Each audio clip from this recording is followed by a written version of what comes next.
Hello, everybody. Welcome back to the Intervarsity League of Legends. We are just moments from crowning the University of Sydney the grand champions. An undefeated season, never dropping a game.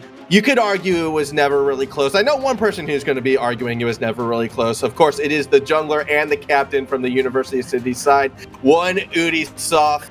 My man, welcome to the interview. Oh, you are looking so happy right now. It's great to see. We're the champions, baby! Intervarsity champion. So I have to admit, was it a sense of relief when you won it, or was it a sense of like, we were going to take this from the start with just another day, or like, what was the pop-off like? I'm not gonna lie, I thought we won at game 2, so I didn't realize it was a best of 5, so I was like actually ready to go have dinner, and then the boys told me there was another game, and I was tired. I was like, I've never played Rek'Sai, pick me Rek'Sai, and I wanted to have fun because I was so tired. Is that why that third game was probably the fastest game of the 3, just because you have like dinner waiting, and it's like, all right, let's end this quick, boys, gotta go get some food while it's warm. Yeah, well, I was just AFKing. I was waiting for my team to carry. They won the first 2 games, and then the third game, I was like, okay, I want to win this game. And I just said, pick me Rek'Sai, because Hecarim's bad champion. Fair enough. Speaking of the bot lane, actually, I've noticed this throughout the tournament, and in particular in this finals, that they really have always sort of had like this very aggressive mentality where they're going to run in and they're going to fight no matter what. And I also know you're the shot caller. So how responsible exactly are you for those situations when Thomas Shen is like, 1v3, yeah, fight it, you'll be fine. Is that you telling him to do that, or is that him just going in on his own? That's the boys. That's them on their own, baby. Dude, I'm fighting topside. I'm like, hey guys, we're playing mid to top here, and then my bot lane, I can hear them talking. They're like chatting to each other, like, hey, I think we can go in here. And I'm just listening. I'm like, I have to remind them, hey guys, I'm going bot, and they're like, nah, I think we can do this. And then they go in, and then either they make a miracle happen or they die. So that's what happens every time. I guess also focusing a bit more then on the jungle as well. Now, I did feel for a lot of this tournament, it was going to be a very heavy jungle-centered tournament because there was a lot of big names, obviously yourself included, but you also have Mincam, Scott in there as well. Yet every time you went up against them, you always seemed to come out on top. A lot of times by playing super aggressive. Sometimes it didn't work out. Game 1 of that match against UQ, however, is that sort of like a team mentality? Just like, let's always be aggressive. Let's always take the fight to them. Was it something of wanting to show up against other higher tier junglers, or is that just how you normally play? I used to like playing, I guess, really slow games, except people do really, really weird things. And it makes me really angry. And I get really frustrated.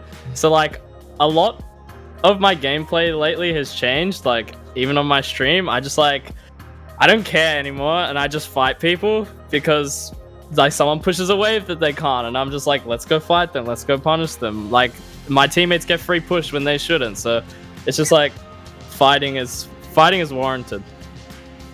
Okay. And speaking of fighting, a lot of those fights tend to happen in the top side of the map, I noticed with your team. It helps when you have Xarnos up there, who I think was probably the best solo laner in this tournament in terms of wave management and picking said fights. Was that synergy you built with him something just for this tournament? Did you guys practice together? Is it just a case of 2 highly skilled players knowing what's happening? Or what was sort of behind the scenes with that UDYSOF Xarnos synergy? Well, like, I think Xarnos is just like 10 times better than every top lane. Like, he's like, oh, do you want to gank this lane? I'm like, yeah, sure. And then he just like lets the wave come into him, and then we kill top. Or I'm like, oh yeah, the jungle's top, let's 2v2. And then that's it. Like, the top laners of this tournament, no offense, are just like, they're like legit like D4 players, and then Xarnos is like 500 LP challenger. So that's why. Do you think Xarnos then would have like... So what you're saying is, and this might make me look a little bit silly, and I'll take that if it's the case, but I've been saying Xarnos, based on how he's performing here, should be looked at by OCS and potential OPL teams. You have that experience. Do you think he's at that level? Should he be looked at for OCS? Huh. That's interesting you say that. You can just say really yes, and we can leave it at that. Hey, damn right, people are looking in for OCS. Stay tuned. Going into this, I just want to add one quick question in. So you said that you felt like you won it in game 2. There was all that happened, and obviously you guys went undefeated in this tournament. You played incredibly well. were there any players or teams that, stood out to you, either like that you weren't expecting to, cause as much problems as they did for you, or was it pretty smooth sailing for you?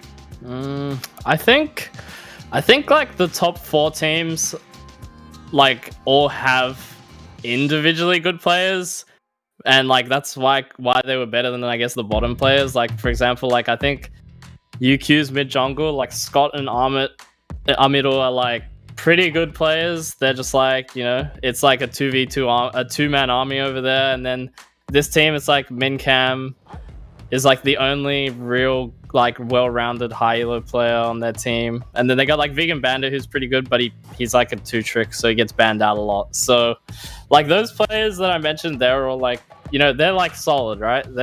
They are the reason their teams are doing well for the most part. So, okay, a couple more questions just real quick. I'm going to now turn some attention to your coach, Coach Rikai. Yeah. How involved is he with the pick bans? Is he the big instigator when you guys pull out something crazy like the Volibear top? Or is it just, does he just let you guys run everything, sit back, and just take all the credit, especially when he's in the game playing? Nah, he's like the most try-hard out of all of us. He's like, I actually am the worst. Like, I will like be showing up as the time like clocks down. Like, I have to be here or we lose bans, and I'll be here 1 minute before we lose bans or something. It's always my fault, and he's spamming me, like messaging me, and he always has draft prepared, and I'll be like AFK in draft. Like in this draft, I was literally making a YouTube video, and he was like, "Hey, what do you want to pick?" And I was like, and then he commands me. He does everything. He's the best, man. Excellent. That's great to hear. And I guess one last question to finish things off on, excluding winning the tournament now, for you and your team, what was your favorite moment? Like, be it a team play, a particularly tough victory, what was the key moment for you that really sort of signified this tournament? I think it was like every time Thomas Shen got hyped. Thomas Shen just says like, I wish you guys could hear it, but he just says, he has one-liners, man. He doesn't say very much, but when he does, it bangs. Was there a one-liner for that triple kill in game number 2, the 1v3? Oh, he's 1v3, and we're just like turn of vein. He's like, no, man, don't worry. And then he just doesn't say anything actually, and then he kills him. He's like, just wait, man, just wait. He just says that. He just says, just wait. He just 1v3s. He's just like, just chill, man. That's all he says. That play was probably the biggest highlight of this final as well. So once again, a big congratulations. I'm sorry you couldn't take the crown for the fastest game as well. Gonna get that little dig in there. UQ, I still think, got that. So it wasn't 100 S++ rank, but it was still an S+ rank performance for the University of Sydney. And yeah, obviously you take those each and every day. Thank you so much for joining us. And once again, congratulations on winning it all. Thanks, gamers. Bye. And there you have it.